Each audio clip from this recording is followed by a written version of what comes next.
You've walked through years filled with both storms and sunrises. You've endured heartbreak, celebrated small and large victories, and carried the invisible strength that only time and experience can forge. And maybe, just maybe, in those recent quiet hours, over morning tea or staring out a rainy window, you've caught yourself asking softly, am I truly happy? Or have I just learned how to keep going? Well, if that question has gently lingered in the corners of your mind, you're not strange and you're certainly not alone. It's a question many women carry but rarely speak aloud. Not because they don't feel it, but because they've been taught to push it aside in favor of productivity, responsibility, or appearances. This video isn't a checklist. It's not another lecture on how to fix your life. It's a warm reflection, a soft mirror held up to your spirit. Not to show you what's missing, but to reveal what may already be beautifully alive inside you. Because the happiest women I've ever known, they don't chase joy like it's a destination. They don't wear it like a mask for the world to see. They simply carry it, like a quiet candle glowing inside, warming their days from within. Today we're going to walk together through 5 signs, small, gentle clues that tend to appear in truly happy women. Some may surprise you, some might sound exactly like who you already are. All of them are worth noticing, worth honoring, and worth celebrating. There are women who spend a lifetime searching for peace. They seek it in mountain retreats and meditation apps and perfectly organized kitchens or silent yoga rooms. But the happiest women I know, they don't chase peace like it's a treasure buried somewhere. They carry it. This peace isn't showy. It doesn't demand applause. It doesn't arrive with trumpets or Instagram quotes. It's quieter, deeper, subtle. Like a soft blanket you always keep with you. It's the kind of peace that whispers, I've walked through enough storms. I no longer flinch at every cloud. You can see it in the little ways she lives. When her plans unravel, she doesn't unravel with them. When the coffee spills, she reaches for a towel, not frustration. When the noise around her rises, children crying, traffic honking, life pulsing, she breathes deeper instead of louder. She doesn't avoid chaos. She simply refuses to let it steal her center. Her calm isn't passive. It's earned. She's not pretending everything's fine. She's made peace with the fact that not everything will be, and that's okay.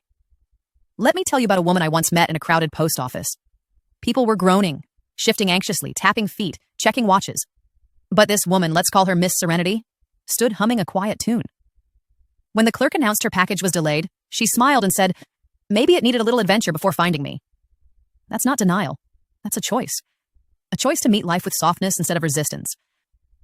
And something interesting happens around women like her. Others begin to breathe easier, shoulders lower, voices soften. Her peace spreads, not loudly, but like a gentle ripple across still water. It's not that she never gets frustrated. Of course she does. She's human. But she doesn't live there. She's learned how to return to her center like a well-worn path. She knows that yelling won't make traffic move faster, that fretting won't stop time from turning, and that some things in life, aging, uncertainty, change, are simply not hers to control. So instead of trying to hold it all together, she lets go. She flows. And in that flow, she finds the strength many others are still searching for. And maybe you've met a woman like this. Or maybe, just maybe, you're becoming her. Let me ask you gently, not to test you, but to help you reflect. Do people feel a little more grounded after talking to you? Do you find yourself calming down, even in small silences? If you've answered yes, even once, then peace isn't something you're chasing. It's already living inside you. There's something quietly magical about a woman who laughs when no one's watching. You might catch her chuckling while washing dishes, a smile tugging at her lips as a soap bubble dances away. You might hear her giggle softly at a squirrel trying to carry an acorn twice its size. You might find her belly laughing in the kitchen after dropping a pancake on the floor, only to watch her dog lick it like gourmet. This woman doesn't wait for company to enjoy life. She is the company. We like to call her Giggles Galore. Not because she's loud or attention-seeking, but because joy bubbles up in her like a natural spring. Her joy isn't performative. She doesn't laugh because someone else expects her to. She laughs because joy lives inside her, not just around her. One morning she was making pancakes, her favorite comfort food. Mid-flip, she sneezed, lost her balance, and sent a pancake flying. It landed squarely on her slipper. Did she grumble? Curse? No. She laughed so hard she had to hold onto the counter. Her daughter called from the other room, Mom, what happened? She answered between giggles, apparently breakfast is now footwear. That's joy. Her life isn't perfect. She's known grief, illness, empty chairs at holidays, quiet birthdays. But she made a decision, one she renews daily, not to wait for joy to knock on her door. She invites it in. She finds it in reruns of her favorite 80s sitcoms, in the wag of her dog's tail, in the way the curtains flutter when the wind whispers through the window.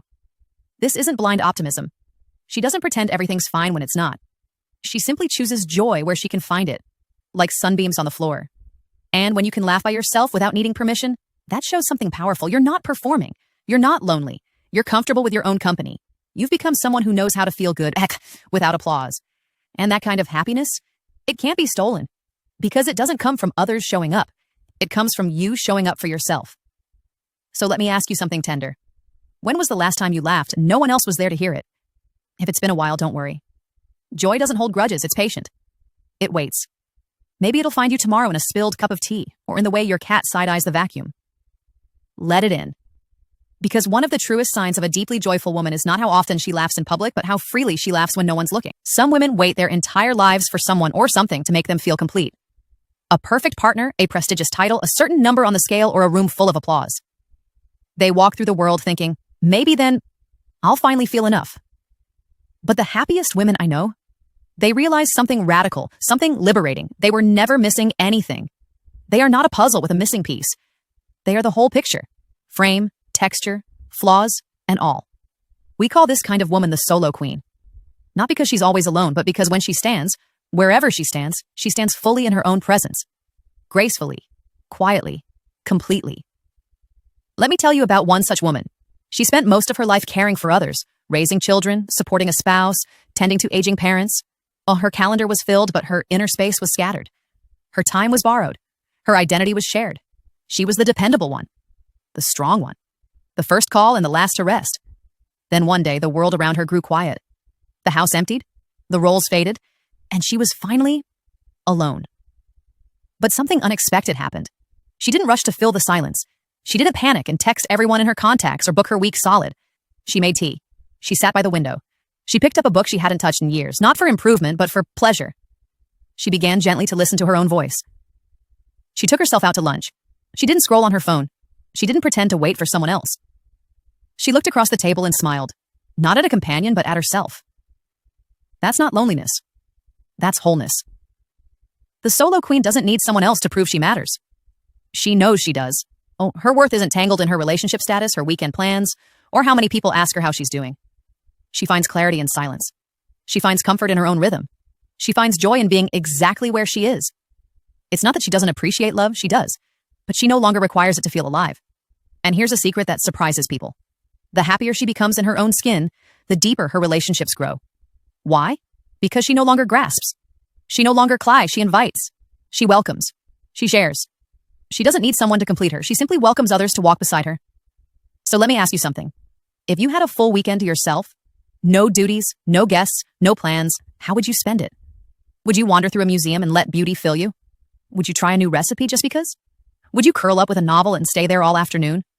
Or would you do nothing at all and love every second of it? However you choose to spend it, the real question is this. Can you enjoy your own company? Because the happiest women don't just survive solitude. They honor it. They turn it into a kind of sacred quiet, a place where they're reminded, I am whole. I am enough. I am already the home I've been searching for. And if you're not there yet, that's okay too. Sometimes the journey to wholeness starts not with celebration, but with silence. We live in a world that often views kindness as a transaction. You give a little, you expect something in return, praise, recognition, maybe even gratitude. But the happiest women I know, they give differently. They give without a scoreboard, without expectation, without a ledger. We call her the giving heart. She gives because it fills her, because it feels right, because generosity to her is not an event. It's a language, a lifestyle, a quiet rhythm of the soul. Let me tell you her story. One rainy morning, she walked into her usual coffee shop. The scent of roasted beans, the sound of soft jazz, her morning ritual. She stood in line, ordered her black coffee, no sugar, just how she likes it. Behind her was a young man, drenched, flustered, digging through his wallet. His card wouldn't swipe. He looked up, panicked. The barista waited. The line behind him grew restless. Without hesitation, she leaned in and said softly, "Add his to mine." The young man turned, startled. "You don't have to," he said, voice low. She smiled. "Someone once did it for me. Now it's my turn." She didn't post about it. She didn't wait for applause. She simply gave and walked out into the rain, coffee in hand, heart warm. That's what it looks like to give without keeping score. Her kindness shows up in the small, unphotographed moments. Checking in on a neighbor just because. Dropping off soup to a friend going through a hard time. Picking up trash at the park because someone should. Sending a card to someone who didn't send one back. She doesn't need recognition. She doesn't need a thank you. Her reward is in the act itself. You see, true giving doesn't empty her. It fuels her. Because she understands something many forget. Giving isn't about having more. It's about being present. Sometimes she gives her time. Sometimes her laughter. Sometimes just her quiet presence sitting beside someone who's too broken to speak. And she never keeps track. Because her kindness isn't an investment waiting for returns. It's a gift, given freely, with open hands and a full heart. Let me ask you something. What's one small gift you could offer someone today? A kind word to a tired cashier. A check-in message to a friend you haven't spoken to in months. A prayer for someone struggling. A warm meal for someone going through loss. It doesn't have to be big. It just has to be real. Because the happiest women don't wait for holidays or headlines to give. They give because it's who they are. And in doing so, they make the world just a little softer, a little kinder, one quiet gift at a time. In a world obsessed with speed and deadlines, it's easy to feel like you're always behind. Behind in love, behind in career, behind in motherhood, healing, happiness, and growth. Everywhere you turn, you're told there's a clock ticking. That time is running out. But the happiest women I know? They stopped chasing the clock. They stepped off the imaginary treadmill of should-haves and not-yets. They've learned to trust their own rhythm. We call her the late bloomer. Not because she's slow, but because she blooms in her own season. And when she does, it's glorious. Let me tell you about her. For decades, she was everything to everyone. She packed school lunches, paid bills, wiped tears, and kept calendars. She folded laundry late into the night while her dreams sat tucked away on the top shelf, unopened, untouched, but not forgotten. Among those quiet dreams was painting. She used to lose hours as a girl sketching flowers on napkins and coloring the margins of her school books. But life had other plans, and art became something she thought she had aged out of. Then one day at 67, she bought a paintbrush. She didn't tell anyone. She just sat by her kitchen window, dipped it in watercolors, and let her hand move. No rules. No judgment. Just color. At first it was awkward, but then it was magic. She felt something stir, a piece of herself returning home. By 70, she was selling handmade cards at the farmer's market. By 72, she taught a weekly watercolor class at the community center. Someone asked her, well, why now? And she smiled and said, because I'm finally quiet enough inside to hear what I truly want. That's the beauty of the late bloomer. She doesn't let society's timeline define her worth. She doesn't panic when everyone around her seems to be moving faster. She's not afraid to start over, to begin again, to claim something new even when others expect her to settle down. She trusts life's unfolding, not because it's always easy, but because she's learned that some things take time. Some truths don't appear in your 20s. Some callings don't rise until your 50s. Some parts of yourself won't blossom until you've survived what tried to bury you. She knows that wisdom often wears wrinkles, that bravery sometimes whispers instead of roars. That peace isn't about rushing ahead. It's about honoring the pace that's meant for you. So let me ask you something personal. What have you been putting off? Not because it's too late, but because it hasn't felt like the right time? Is it writing that memoir? Opening that small business? Booking that solo trip? Finally forgiving yourself for something long past? Whatever it is, let this be your sign. Not to rush, but to release. You are not too late. You are right on time. And here's the quiet miracle. When you start blooming, others stop to watch. Not because you're the fastest, but because you're the realest. So if your timeline looks different than theirs, let it. Your story isn't behind. It's unfolding in divine rhythm. The 5 faces of quiet joy. Which one are you becoming? So now, we've walked slowly through 5 gentle signs of truly joyful women. And maybe as you listened, one of them felt like home. Let's look back. Not to judge, but to reflect. To notice. To name. Did you see yourself in Miss Serenity? The woman who doesn't chase calm but carries it. Into every room, into every moment, like a warm breeze softening the space around her? Or maybe you heard your laughter echo through giggles galore. The one who finds joy in the small, the silly, the unexpected. The woman who can laugh at her own burnt toast and still enjoy breakfast. Perhaps you recognize the solo queen, a woman who no longer waits for someone else to make her feel whole. She takes herself to lunch, walks with purpose, and wears her own company like a favorite coat. Or did you feel the steady heartbeat of the giving heart, the one who leaves kindness on doorsteps, in phone calls, and inside cookies wrapped in napkins? The woman who doesn't give for applause but because generosity is stitched into her bones. And then there's the late bloomer, the woman who reminds us all that it's never too late to begin again. Who knows that time is not the enemy but the garden? And she is just now learning how to grow in the light. Maybe you felt drawn to one. Maybe you saw fragments of yourself in all of them. Maybe none felt fully familiar, but one stirred something deep in you, something waiting. Let me say this clearly. If you found yourself nodding, smiling, maybe even tearing up, you're not imagining it. You're recognizing yourself. You're seeing the woman you are, or the woman you're slowly becoming. And if none of these felt true just yet, that's not failure, that's the start. Not all growth is loud. Some of it happens in the quiet, like seeds pressed deep in soil. No one sees the roots form, but one day the bloom comes anyway. You are not behind, you are not late, you are exactly where you are meant to be. So take a breath with me, let it be slow, let it be enough. And now, let's move forward gently, because next we'll talk about how to keep the light on, how to nurture that small, quiet joy inside you so that it glows, even on the hardest days. So maybe as you listened, you saw yourself clearly. Or maybe you only caught a glimpse of the woman you hope to become. Either way, this reflection wasn't just about seeing. It was about remembering. Remembering that joy isn't something you earn after perfection. It's something you grow, slowly, quietly, right where you are. Now the question becomes, how do you keep that light glowing? Not just during vacations or milestones, but in the ordinary rhythm of your days? How do you tend to your inner joy the way you'd care for a delicate plant? Here are 5 gentle, doable ways to keep your light on, no matter your age, your past, or the current season you're in. 1. Practice quiet moments. Start your day not with noise, but with stillness. Even if it's just 3 minutes. Before the phone lights up, before anyone needs anything from you, before you open the door to the world, open a small space for yourself. Sit by the window, watch the way the light moves across the floor. Close your eyes and simply breathe. Whisper something kind to your soul. I'm here, I'm enough.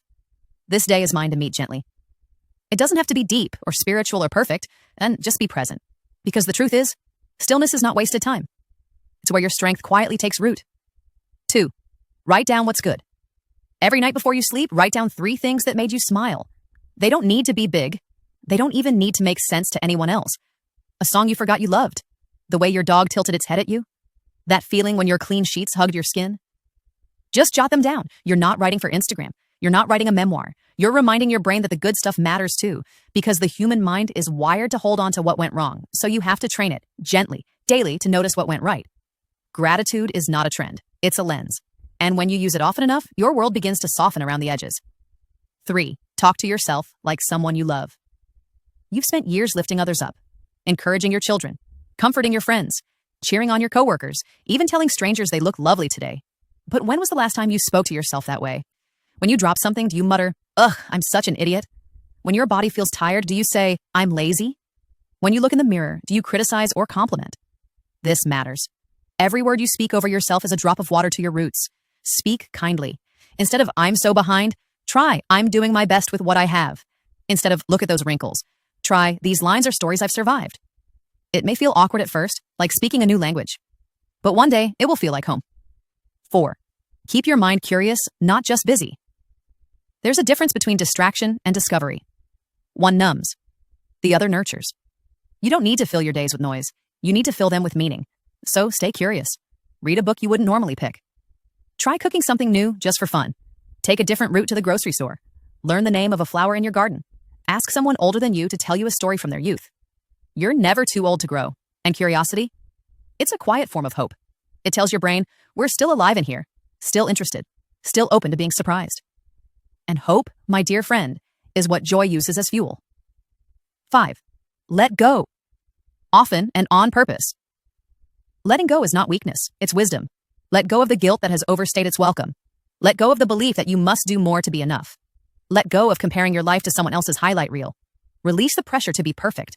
Release the anger that tightens your chest. Release the fear that says you're too late. Imagine holding a handful of sand. The tighter you grip it, the faster it slips through your fingers. But if you open your hand, it simply rests there, light, manageable, honest. That's how joy works too. When you let go, you make space for peace, for healing, for laughter you didn't expect, for new dreams to find you. Letting go is not the end. It's the beginning of lightness.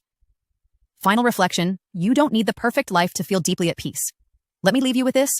You don't need to fix everything to feel joy. You don't need a spotless past to feel worthy. You don't need a grand achievement to feel proud. You just need to water one good thing today. One kind thought, one soft breath, one moment of stillness, one small gesture of love. That's how light grows.